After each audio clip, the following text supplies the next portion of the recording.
रमेश कालिया उत्तर प्रदेश का वो कुख्यात गैंगस्टर था जिसका एनकाउंटर करने के लिए यूपी पुलिस को बाराती तक बनना पड़ा था, लेकिन यूपी पुलिस ने एक ही बार में रमेश कालिया को ढेर कर दिया था। उत्तर प्रदेश में श्री प्रकाश शुक्ला के एनकाउंटर के बाद कई सालों तक शांति रही, लेकिन एक बार फिर धीरे धीरे बदमाशों ने अपने पैर फैलाने शुरू कर दिए थे और देखते ही देखते उत्तर प्रदेश में एक बार फिर गैंगस्टर ने पुलिस और प्रशासन को चुनौती देनी शुरू कर दी थी। और ऐसे एक कुख्यात गैंगस्टर का नाम था रमेश कालिया। रमेश कालिया जुर्म की दुनिया का नया नाम था और उसकी सबसे बड़ी गलती ये थी कि उसने पुलिस प्रशासन को ही चुनौती देना शुरू कर दिया था। और रमेश कालिया पर 4 सितंबर 2004 को समाजवादी पार्टी के एमएलसी और बाहुबली अजीत सिंह की हत्या का भी आरोप लगा था, लेकिन पुलिस के पास उसके खिलाफ कोई पक्के सबूत नहीं थे और पुलिस ने रमेश कालिया को पकड़ने का प्लान ही बनाया था कि पुलिस के हाथ एक और सबूत लग गया था और ये सबूत था बिल्डर इम्तियाज। बिल्डर इम्तियाज ने पुलिस को बताया था कि रमेश कालिया ने उससे प्रोटेक्शन मनी मांगी है और इसकी जानकारी लखनऊ के तत्कालीन एसएसपी नवनीत सिकेरा को लगी तो उन्होंने इम्तियाज को तुरंत मिलने के लिए बुलाया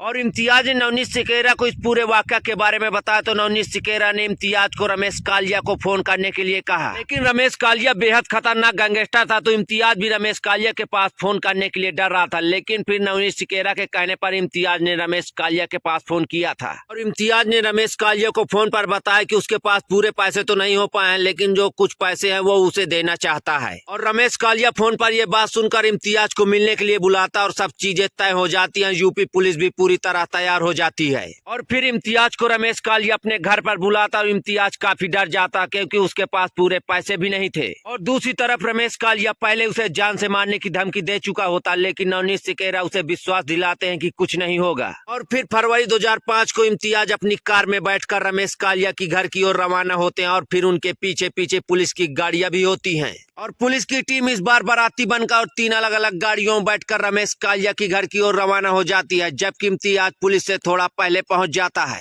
और इम्तियाज के पीछे पीछे पुलिस की पूरी बारात आ जाती है और इम्तियाज रमेश कालिया के घर में डरते डरते दाखिल हो जाता है। और फिर रमेश कालिया और इम्तियाज के बीच कुछ बातचीत होती है और इम्तियाज अपनी जेब से नोटों की एक गड्डी निकालकर रमेश कालिया के सामने रख देता, लेकिन वह रकम सिर्फ 40,000 होती है। और इसके बाद रमेश कालिया से इम्तियाज सहम कर कहता, भाई गुस्ताखी माफ, ज्यादा इंतजाम नहीं हो सका, बस इतना ही है। और इस बात से रमेश कालिया उखड़ जाता और नोटों की गड्डी को इम्तियाज के मुंह पर दे मारता और इम्तियाज को गालियां देना भी शुरू कर देता है। लेकिन तभी बारातियों के भेष में आई हुई पुलिस कमरे में घुसकर धावा बोल देती है और करीब 20 मिनट तक दोनों की तरफ से गोलीबारी होती है और इस दौरान रमेश कालिया और उसके 2 गुर्गे मौके पर ही मारे जाते हैं और इस खौफनाक एनकाउंटर में 2 पुलिस वाले भी गोली लगने से जख्मी हो जाते हैं और इसी के साथ पूरा होता है मिशन कालिया। आज की इस खबर पर आपकी क्या राय हमें कमेंट बॉक्स में लिखकर बता सकते हैं। अगर फेसबुक पर देख रहे हैं तो फॉलो करें, अगर यूट्यूब पर देख रहे हैं तो सब्सक्राइब करें ताकि ताजा अपडेट आपको मिलती रहे। उत्तर भारत टाइम्स के लिए ब्यूरो रिपोर्ट।